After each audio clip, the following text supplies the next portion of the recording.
এক জঙ্গলে এক ধূর্ত শিয়াল আর এক ভয়ঙ্কর বাঘ বাস করত। বাঘটি ছিল খুব শক্তিশালী আর শিয়াল ছিল বুদ্ধিমান। একদিন বাঘটি খুব ক্ষুধার্ত হয়ে খাবারের খোঁজে বের হল। হঠাৎ সে শিয়ালকে দেখে তাকে ধরতে চাইল। শিয়াল বুঝতে পারল তার বিপদ আসন্ন।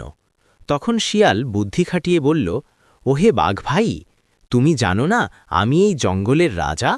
আমাকে খেলে তুমি বড় বিপদে পড়বে। বাঘ একটু অবাক হয়ে পড়ল, তুমি রাজা? তার প্রমাণ কি?